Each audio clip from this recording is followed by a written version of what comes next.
Hello everyone, मैं हूँ शालिनी और आज की वीडियो में मैं आप लोगों को ये बताने वाली हूँ कि जो मैट्रिमोनियल वेबसाइट होती हैं इसमें आप बड़ी उम्मीदों के साथ एक अच्छा जीवन साथी ढूंढने के लिए अपना नाम रजिस्टर करते हैं। कई बार तो रिश्ते मिल जाते हैं ठीक ठाक से, लेकिन कई बार आपके साथ इतना भयानक फ्रॉड होता है जिसकी आप उम्मीद भी नहीं करते। ये जो साइट है 100% सेफ नहीं है। मैं बताती हूँ कि ऐसा क्या हुआ जिसकी वजह से मैंने ये वीडियो बनाया। 13 जुलाई को प्रियंका का मेरे पास कॉल आता है। वो दिल्ली में अपने बेटे के साथ रहती है। वो एक डिवोर्सी है। वो अपने लिए एक अच्छा पार्टनर ढूंढ रही है। 2 महीने पहले ही शादी.com में अपना नाम रजिस्टर कराया।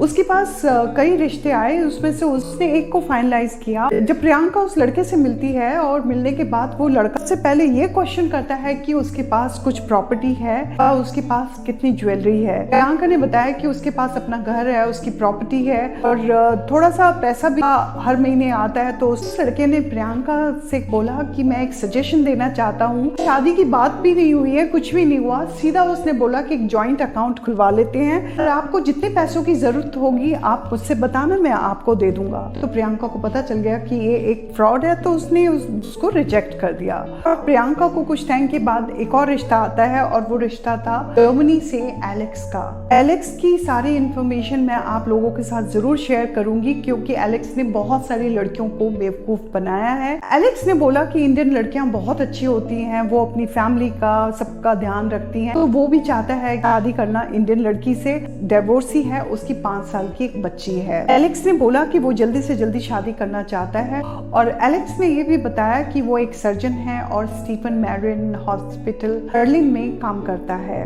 प्रियंका भी बड़ी खुश कि उसको लगा कि उसको एक अच्छा जीवन साथी मिल गया है और वो भी जल्दी से जल्दी एलेक्स से मिलना चाहती थी। तो एक दिन बातों बातों में एलेक्स ने प्रियंका को बोला कि प्रियंका, मेरे पेरेंट्स तुमसे मिलना चाहते हैं, तुम यहाँ क्यों नहीं आ जाती जर्मनी में। तो प्रियंका ने बोला कि वो नहीं आ सकती है। तो उसने कहा ठीक है, मैं तुमसे मिलने के लिए आता हूँ। एक दिन सुबह की बात है, प्रियंका अभी सो के उठी ही थी। उसके फोन में एक स्क्रीनशॉट आता है, इसमें उसकी टिकट की डिटेल थी जिसकी वो जर्मनी से आ रहा है और मुंबई में उसकी फ्लाइट लैंड कर चुकी है। एलेक्स ने बोला कि एयरपोर्ट में उसको बोला जा रहा है कि उसका एक टेस्ट होगा। कुछ टाइम के बाद प्रियंका के पास मुंबई एयरपोर्ट से एक कॉल आता है और वो दूसरी तरफ जो लड़की थी, उसका नाम मैरी था, उसने बोला आपका गेस्ट जर्मनी से आया हुआ है, उसको एक टेस्ट कराना है, उसके लिए 32,000 की जरूरत है। इस वक्त उसके पास इंडियन करेंसी नहीं है, ये टेस्ट इमीडिएटली करना है। और मैरी ने ये भी बोला कि वो थोड़ी देर के बाद कॉल करेगी, तब तक आप पैसे अरेंज कर लो। प्रियंका के पास दोबारा से मैरी का फोन आता है और वो बोलती है कि ये आपने क्या मनी अरेंज कर लिया। तो प्रियंका ने बोला कि हाँ कर चुके हैं। उसने प्रियंका ने जैसे ही मनी ट्रांसफर कर दी तो एलेक्स को दोबारा से जब कांटेक्ट किया तो एलेक्स का नंबर बंद था। कई घंटे गुजर गए और फिर शाम के वक्त फिर फोन आता है एलेक्स के नंबर से। उसके पास बहुत बड़ा एक गिफ्ट है प्रियंका के लिए और वो उसको छुड़ाने के लिए उसको 75,000 की जरूरत है। प्रियंका ने तब तक काफी लोगों से बात भी कर ली थी, तो सब उसको पता चल गया कि उसके साथ एक बहुत बड़ा फ्रॉड हुआ है। और आपको एक और घटना बताती हूँ कि रितु को भी शादी.com के थ्रू रिश्ता आया था उससे और उस लड़के ने काफी दिनों तक रितु से बात की। कुछ महीनों के बाद बात करने के बाद रितु जब उस लड़के से मिलने के लिए गई तो वो एक बहुत बड़ा सा घर था। उस लड़के ने रितु को ड्रिंक में एक नशे की दवाई मिलाई और उसके बाद जब वो बेहोश हो गई और उसके बाद उसने